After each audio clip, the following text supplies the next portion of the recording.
Bismillahirrahmanirrahim. Assalamualaikum warahmatullahi wabarakatuh. Alhamdulillahirabbil alamin. Wa bihi nasta'inu ala umuri dunya waddin. Wa sallallahu alaihi wasallam ala asyrafil anbiya'i wal mursalin wa ala alihi washabbihi ajma'in. Amma ba'du. Qala Allah ta'ala fi Qur'anil Karim, a'udzu billahi minasyaitonir rajim. Yarfa'illahu alladhina amanu minkum wal ladzina utul 'ilma darajat. Wallahu bima ta'maluna khabir. Waqala Nabi Muhammad sallallahu alaihi wasallam, talabul ilmi fardhatun 'ala kulli muslim. Baik, pada kesempatan ini kami dari kelompok 7 akan mempresentasikan hasil diskusi kami. Insyaallah akan kami sampaikan secara rinci, singkat, dan jelas, insyaallah. Baiklah, kepada Ustaz Zaki kami persilakan. Terima kasih. Bismillahirrahmanirrahim. Perkenalkan, nama saya Zaki, semester 6. Di sini akan saya bacakan tentang komponen-komponen pendidikan Islam. Yaitu salah satunya pertama adalah pendidik. Dalam Kamus Besar Indonesia dinyatakan bahwa pendidik adalah orang yang mendidik. Dalam pengertian yang lain digunakan pendidik adalah orang dewasa yang bertanggung jawab memberikan pertolongan kepada peserta didiknya. Guru dalam konteks pendidikan Islam sering disebut dengan murabbi, muallim, muaddib, mudarris, dan musyrik. Menurut peristilahan yang dipakai dalam pendidikan dan konteks Islam, kelima istilah ini mempunyai tempat tersendiri dan mampu mempunyai tugas masing-masing. Yang pertama yaitu murabbi. Murabbi adalah orang yang mendidik dan mempersiapkan peserta didik agar mampu berkreasi serta mampu mengatur dan memelihara hasil kreasinya untuk tidak menimbulkan malapetaka bagi dirinya, masyarakat, dan juga sekitar.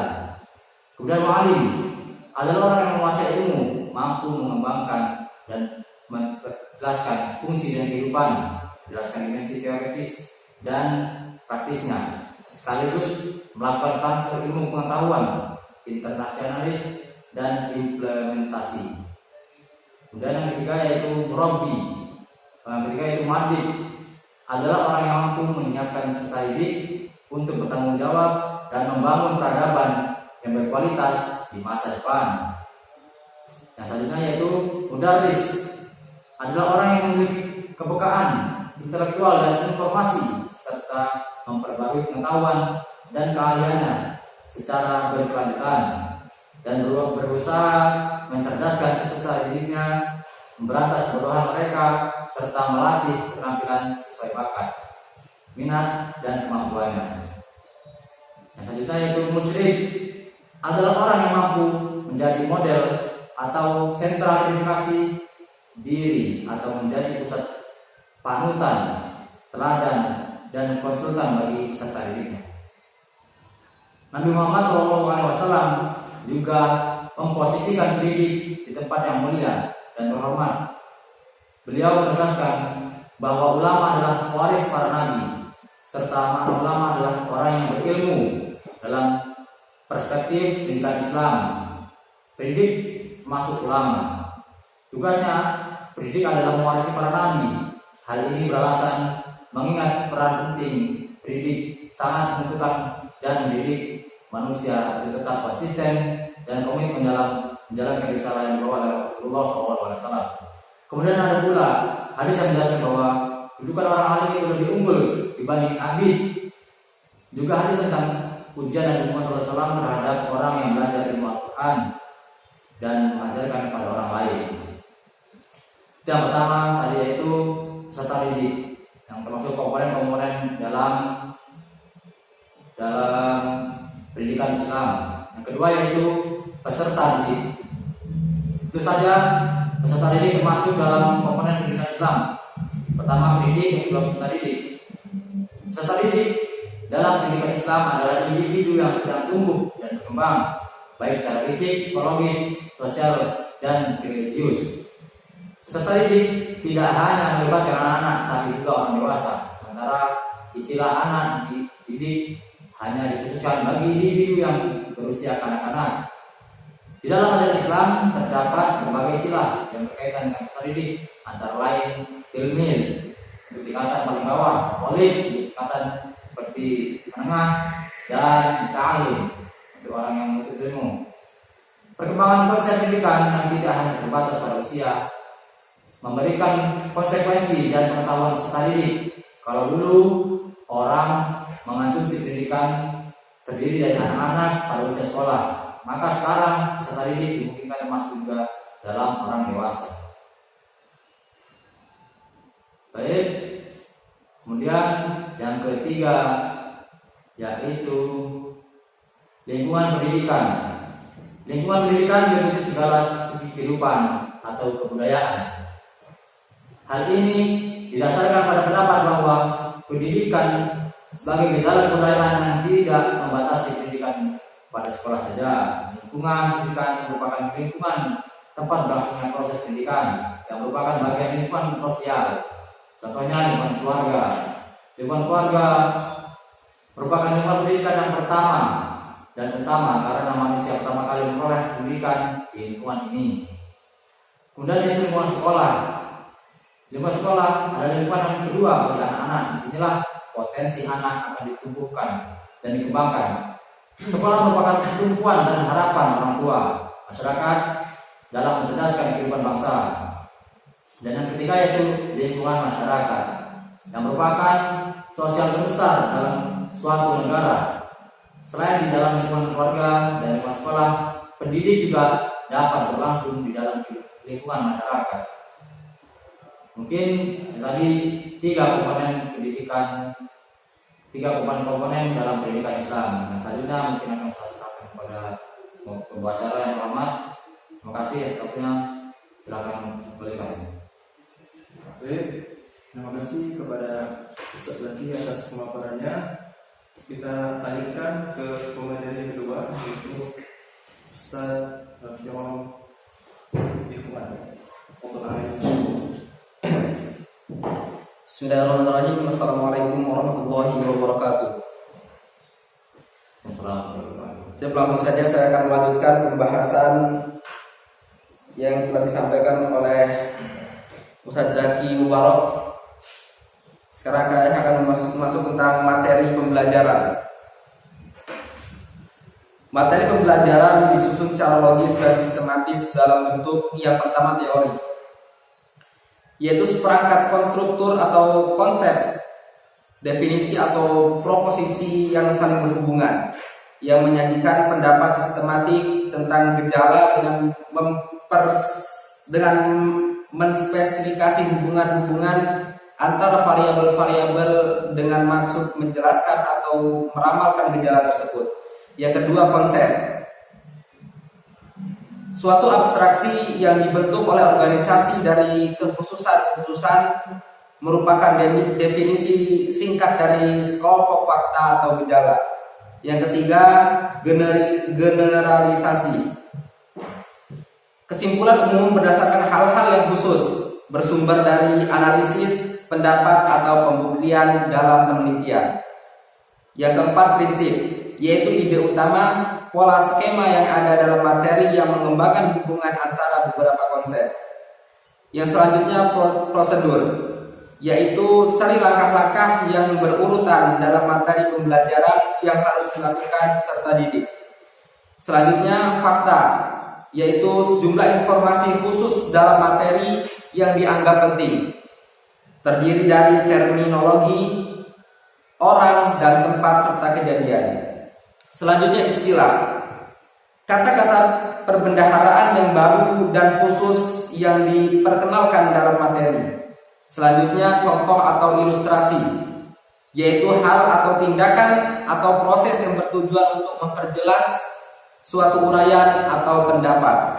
Selanjutnya, definisi, yaitu penjelasan tentang makna atau pengertian tentang suatu hal atau kata dalam garis besarnya. Selanjutnya, preposisi, yaitu cara yang digunakan untuk menyampaikan materi pembelajaran dalam upaya mencapai tujuan kurikulum. Selanjutnya, metode pendidikan. Metode yang digunakan oleh Dr.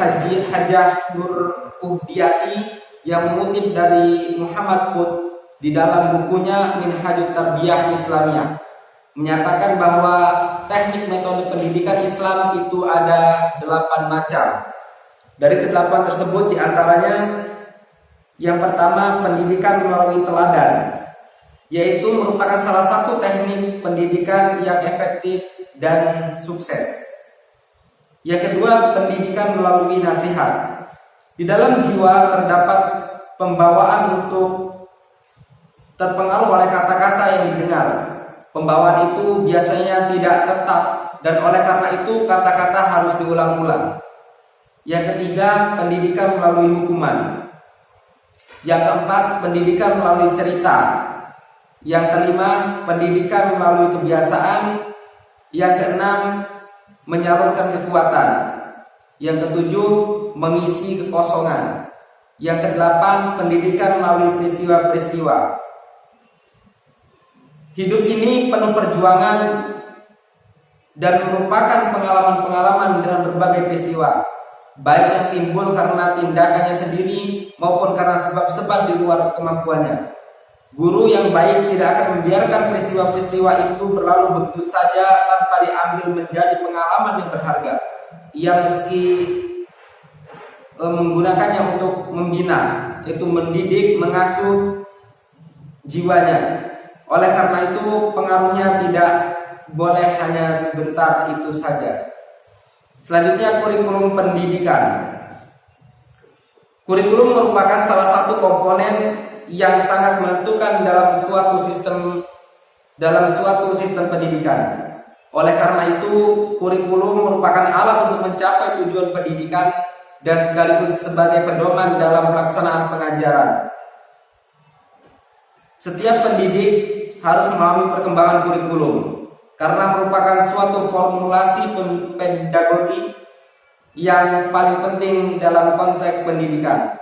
Dalam kurikulum akan tergambar bagaimana usaha yang dilakukan membantu siswa dalam mengembangkan potensinya berupa fisik, intelektual, emosional, dan sosial, keagamaan, dan lain sebagainya. Ciri-ciri umum kurikulum pendidikan Islam adalah yang pertama, agama dan akhlak merupakan tujuan utama. Yang kedua, mempertahankan pengembangan dan bimbingan terhadap semua aspek pribadi siswa dari segi intelektual, psikologi, sosial, dan spiritual. Yang ketiga, adanya keseimbangan antara kandungan kurikulum dan pengalaman serta kegiatan pengajaran.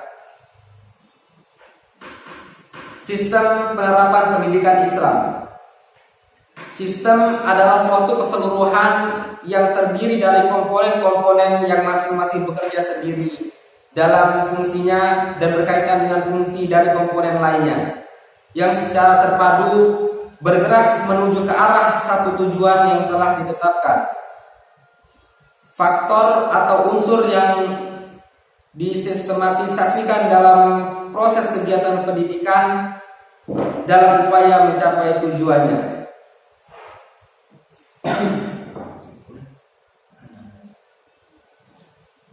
Jadi sekian yang dapat saya sampaikan, saya kembalikan ke moderator. Oke, jazakallah khairan katsiran kepada para pemateri. Sekarang kami akan menyimpulkan isi dari makalah kami. Komponen pendidikan berarti bagian-bagian dari sistem proses pendidikan yang menentukan berhasil dan tidaknya atau ada dan tidaknya proses pendidikan. Bahkan dapat dikatakan bahwa untuk berlangsungnya proses kerja pendidikan diperlukan keberadaan komponen-komponen tersebut. Karena apabila salah satu di antara ketiga komponen ini ada, maka proses pendidikan Islam tidak dapat berjalan. Berbagai komponen atau aspek tersebut antara lain pendidik, peserta didik, lingkungan pendidikan, materi pembelajaran, metode pendidikan, dan kurikulum pendidikan. Menurut sistem penerapan pendidikan Islam yang seharusnya adalah suatu keseluruhan yang terdiri dari komponen yang masing-masing bekerja sendiri dalam fungsinya, berkaitan dengan itu dari komponen lainnya yang secara terpadu bergerak menuju ke arah satu tujuan yang telah ditetapkan. Islam memandang manusia secara totalitas, mendekatinya atas dasar apa yang terdapat dalam dirinya, atas dasar fitrah yang diberikan Allah kepadanya. Baik, mungkin itu saja kesimpulan dari kami dari kelompok 7. Bila ada kekurangan mohon untuk bisa diberi masukan kepada Al-Qira, Ustaz Langgeng, Ustaz Isnu. Mungkin hanya itu saja yang bisa kami sampaikan. Apabila ada kata-kata yang kurang berkenan atau kata-kata yang di luar sadaran kami mohon maaf kepada audiens semua. Kepada Allah kami mohon ampun. Billahi taufiq wal hidayah. Wassalamualaikum warahmatullahi wabarakatuh.